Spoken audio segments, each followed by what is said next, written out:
22, it says the same thing. Isaiah chapter 24 and verse 22.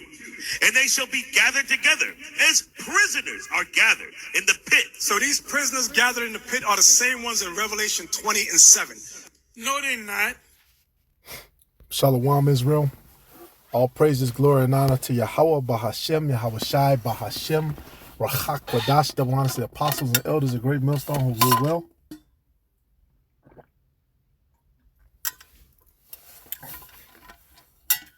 All right. Shalom, double honors to the apostles, elders, and bishops of Great Millstone who rule well. Peace, salutations, and blessings to the elect pushing the word across the four corners of the earth. And I just want to comment on this. You got Apostle Tahar's video, of course, at an hour and 17. He kind of mentioned it. You know, Nate just tried to use Isaiah 24 as a precept for Revelation 20. He also tries to use Ezekiel 38. And this is why the scriptures say Spirit of Yahweh Shai is the spirit of prophecy. And you have to know, because the prophets, they don't contradict each other. None of the prophecies contradicts each other. That's why you have to know when each one happens, and you have to know the final events. All right, you have to understand that World War III comes after the chip. You have to understand that Esau, once they're captured, they're not going to be, they're not going to return again. All right, Gog and Magog, all right, which Magog means pertaining to Gog.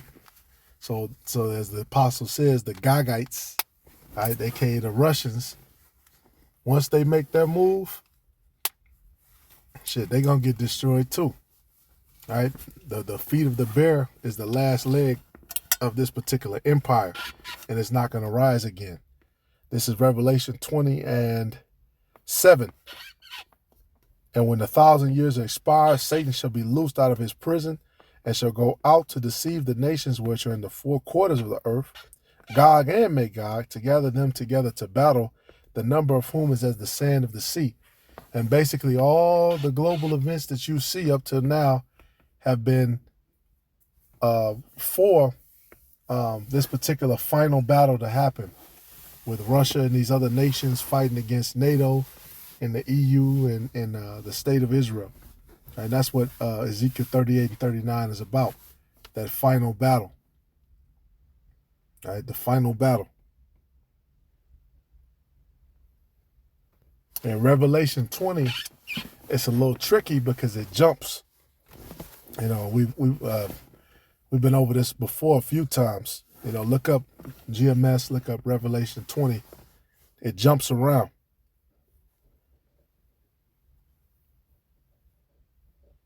All right, basically Esau was bound up, you know, during the time of the Holy Roman Empire, aka the Byzantine Empire, and certain other events all the way up until, you know, the 1400s, around that time. All right, Esau was bound 1,000 years. They went into slavery. That's what they said. They went up braying like donkeys under the juniper roots. You know, they basically were, the Lord took that spirit of conquest off of them. All right, and then that's what happened. They were bound, and now they became loose for a little season, and we're in that little season where they've deceived the world, but now we're coming to a close because people are seeing through the bullshit. All right, and it's all through this word. The covering cast is removed. You know, if you're of the elect with this word, because it says what? Though if it were possible, they would deceive the very elect, but you can't deceive the elect.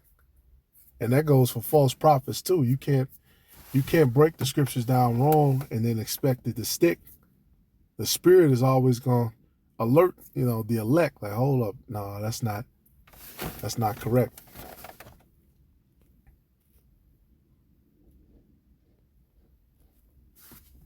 What I want, Isaiah 24. Yeah, you got to go back over these breakdowns, you know, over and over again until you till you master them. You know, I try to go through the different chapters in my head. Okay, this chapter goes on over this chapter. It's so much going on. You have to write it down. You have to. All right. Hey, Isaiah 24. Matter of fact, I'm gonna read and I'm gonna jump down, because this is about destruction. Matter of fact, let me get a precept to all of this before we start. Because Yahweh Shah said, "What I come not to do away with the law of the prophets, but to fulfill," which is what he did. And we're in the same spirit. We came to see these things fulfilled and make sure these things are broken down correctly. This is this is Daniel 2 and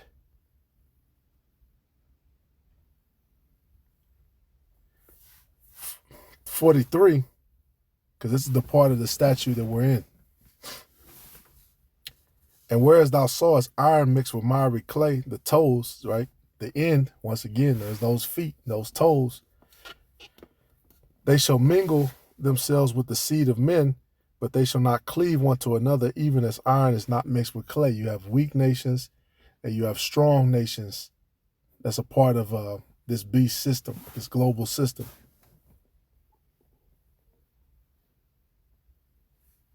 And in those days, and in the days of these kings, because these rulers are likened unto kings, shall the power of heaven set up a kingdom which shall never be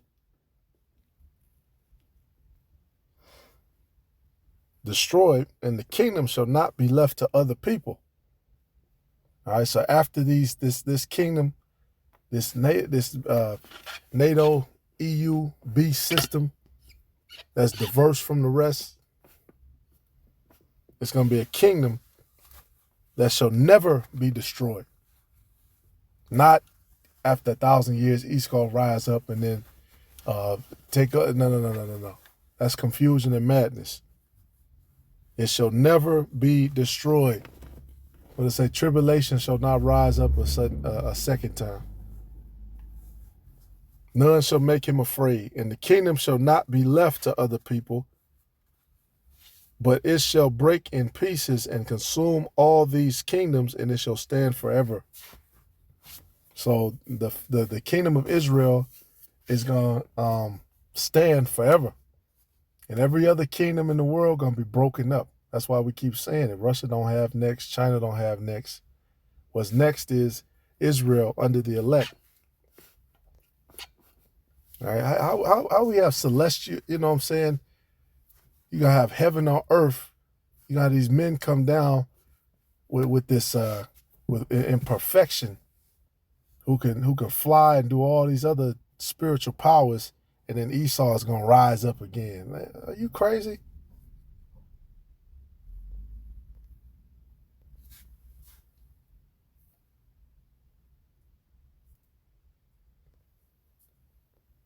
For as much as thou sawest that the stone was cut out of the mountain without hands, and that it break in pieces the iron, the brass, the clay, the silver, and the gold, the great power have made known to the king what shall come to pass hereafter, and the dream is certain, and the interpretation thereof sure. And we know that stone represents Yahweh Shai. Right, the stone which the builders rejected. You mean to tell me Esau is going to defy Yahweh Shai in his kingdom? And King David, the kingdom that was promised to go forever? Come on, man. This is Isaiah 24. Because when you go into this, basically it's talking about how the earth has just been fucked up, man. That's what we're seeing right now. You got chemtrails, man. You got forever chemicals. Like, how the fuck do you create a forever chemical? That shit just not breaking down. It's like, I used to work for the landfill, and they just bury shit, and then what happens is a lot of the shit started to leak into the groundwater. People started to get sick, so it was a $1 million lawsuit. All right, you can look it up. It was a great lawsuit, because you have people who would actually swim in the creek near, these different landfill sites, which, yeah, the Native Americans did bury, they did have landfill too, but it was all organic things that were buried. It was everything that they buried, came from the earth anyway, clay and all this other stuff.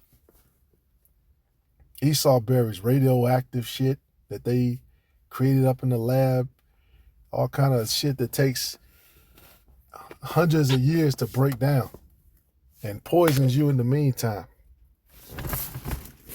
Isaiah 24:4, the earth mourneth and fadeth away.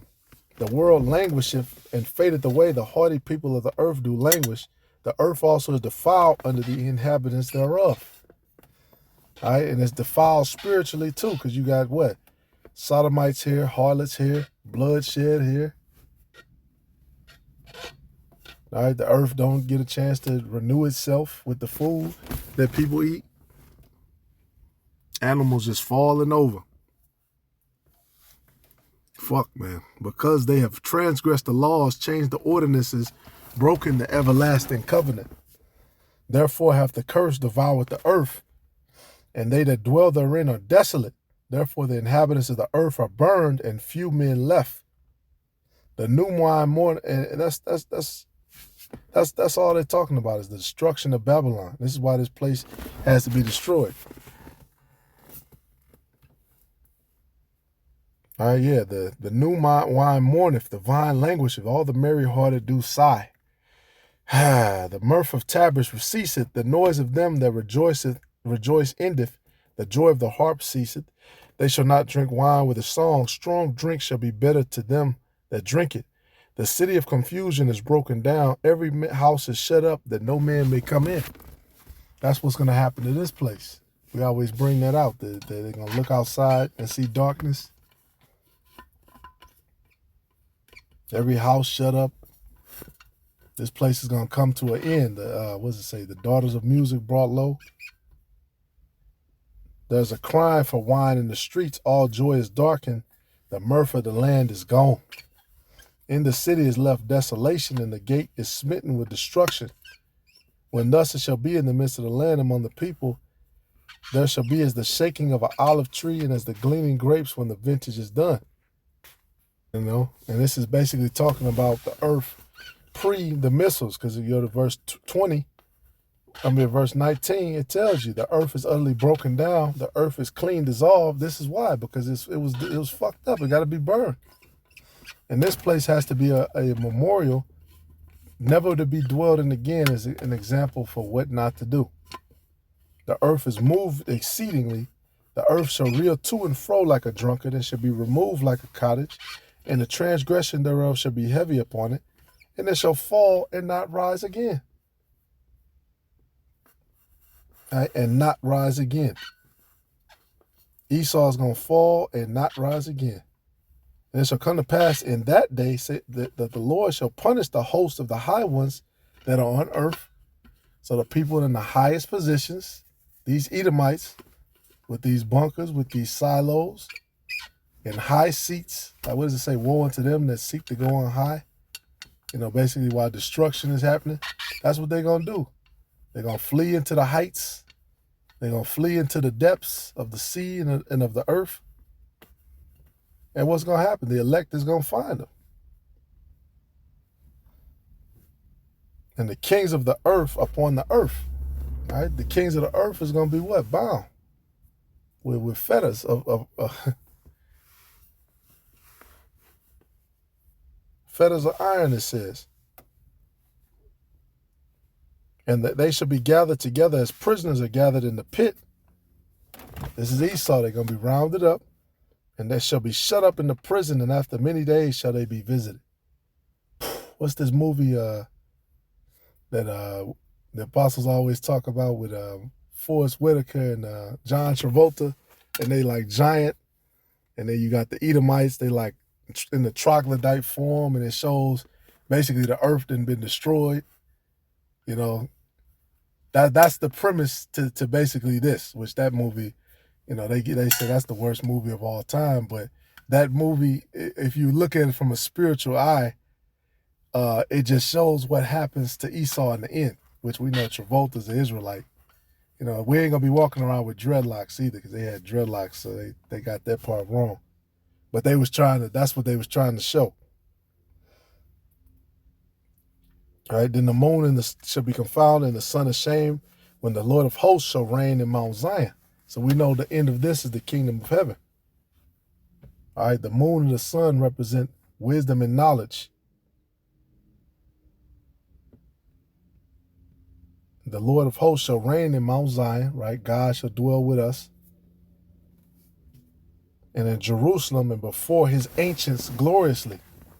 And who is ancients? The ancient people, right? The elect, the first fruits. The ancient men. All right? So Esau is not going to rise again. Because guess what? When we get the Edomites from around the world, that includes Russia. That includes Russia.